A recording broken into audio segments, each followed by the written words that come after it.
When I was 17, my mother vanished without a trace during the summer of 1996 in Cedar Hill, Missouri. I've never told anyone what I experienced 3 weeks after her disappearance. The news stories showed bits and pieces, but I've never so much as uttered what I'm about to tell you to reporters, the police, or any of the countless doctors I've seen over the years. I'm not exactly what you'd call a model citizen, and my lucidity has been brought into question more than once throughout my life. I don't expect my recounting to set the world on fire, as they say. Nobody believes an aging addict with a violent criminal record and various diagnoses. Even so, it's time. She had me when she was 19, so when my mom disappeared, she was only 36. It's an odd feeling, outliving a young parent. As I'm sitting here now, I'm older than she was at the time of her disappearance by 7 years. She and my father never married, and they split up not long after I was born, but they remained close friends. She was a hairdresser in St. Louis, and the town of Cedar Hill, where my father lived, was about 40 miles outside the city limits. The distance wasn't anything crazy for joint custody parents by any stretch of the imagination, but my mom, Lori, as everyone called her, wanted to get away from the bustle and the crime of the city anyway, so we ultimately moved there, just a few miles away from my dad. It didn't take long after we moved in for people to take to her. She was that way, my mom. Everyone seemed to just light up when they saw her. And she'd reciprocate with the most genuine warmth you could ever find in a person. It was infectious. I still wish to this day that I'd inherited, or at least learned to emulate that part of her. One of the many things that I've come to miss so dearly. She'd met a man named Jack and got engaged to him after only 6 months of dating him. Jack hated me from the start. I had poor grades and I'd fight in school and all of that. I'll admit that I was no prom king even then, but it was more than that with Jack. I could have been captain of the varsity football team with straight A's, and he'd have still hated me. It turned out Jack had a penchant for jealousy and was known for it by people he'd grown up with within the town over the years.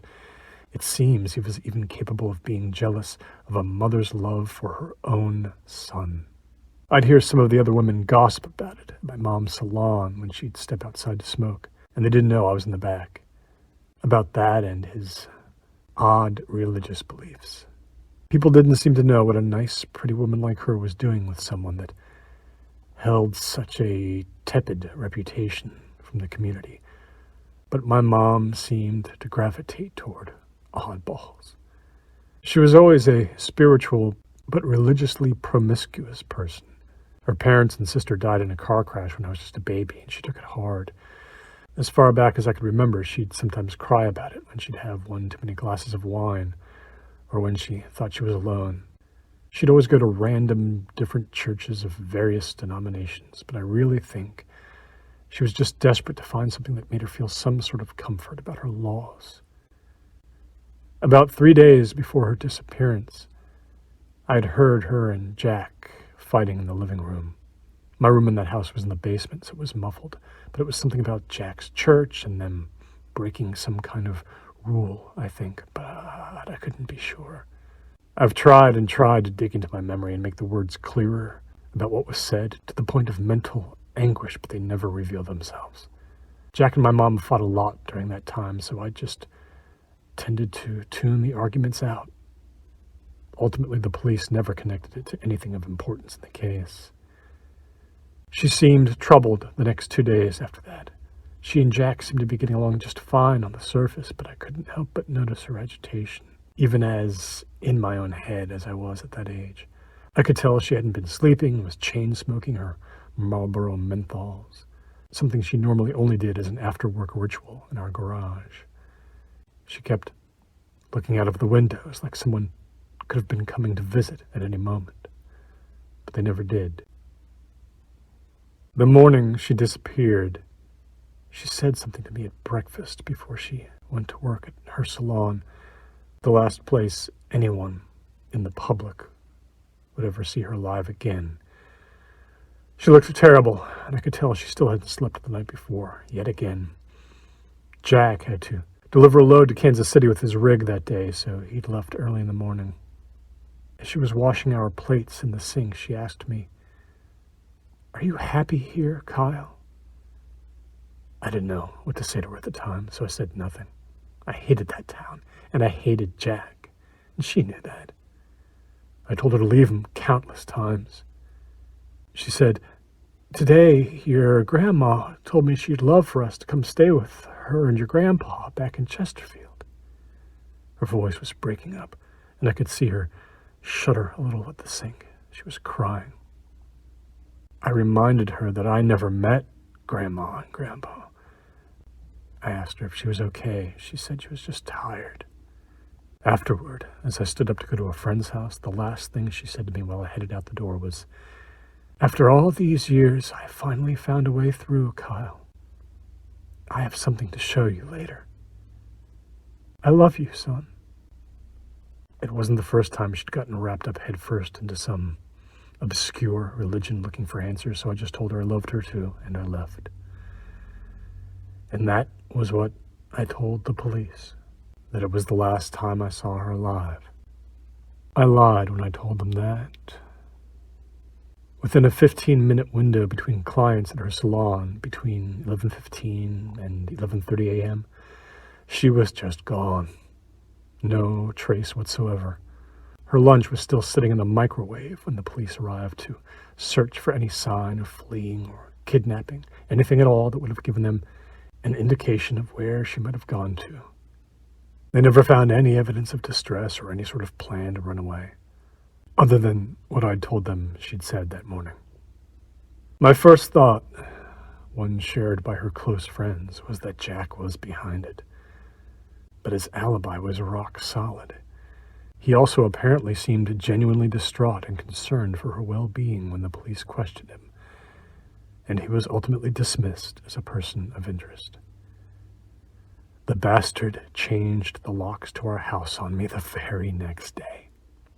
He wouldn't even let me into it to get the rest of my stuff, so I went to stay with my father on his farm just a few miles away. As days, then weeks went by, we began to lose hope. A serial killer and rapist that went by the name of Walter Kuiper was discovered to have been passing through the area right around that time, and the news and police seemed to be heavily leaning towards him as the cause. I couldn't shake those last words she'd said to me, though. Had she had some sort of mental break? And what about the part about finding a way through after all these years? It was just too odd. Exactly 3 weeks after she'd vanished from the little salon she'd loved so much, I was sitting in my room at my father's farmhouse and heard a faint bristling in the yard from outside my window. I didn't think much of it, and my dad's dog, Thunder, slept in a doghouse near the window. He always barked at strangers, so I figured it was just him. But it wasn't long after that the bristling turned to creaking and clambering on the side of the house, up past the gutters, and it sounded like it was on the roof. It sounded heavy, much too heavy to be a raccoon or an opossum. I thought for a fleeting moment it could be Thunder, but no, not unless he decided to grow opposable thumbs. Could it be a bear of some kind, a black bear, maybe? I asked myself. Black bears weren't common in that part of Missouri, but not unheard of. I was just about to get out of bed and let my dad know that we needed to get our guns and go shoot whatever it was in the house when I heard something that chilled me down to the core of my soul and froze me right where I lay. It was the crying of a woman, followed by the creaking of the window that led to the attic. I wish I could say that I was brave at that moment, but I wasn't. I just sat there in my bed, petrified, quiet as a mouse, unable to move so much as a muscle. The muffled crying was now coming from the attic. My father had taken my mom's disappearance particularly hard, and he usually drank himself asleep not long after the sun went down. But I'd still hoped he'd heard something and that maybe he had more courage than I was able to muster at the time. He never came. For what must have been several minutes, I could hear the creaking of the boards in the attic above me. Still that sobbing as she paced back and forth.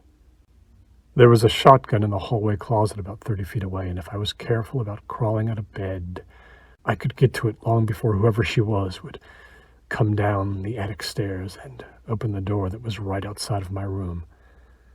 I was slowly removing the covers from my body, and she must have slipped and fell through this open cavity that was in between the walls, because I heard her tumble down and crash near what seemed to be the outer part of my closet. The house was old, and there were lots of little places to fall through from the attic. I'd lose toys and baseball gloves and all kinds of things down in that little space, never to be recovered.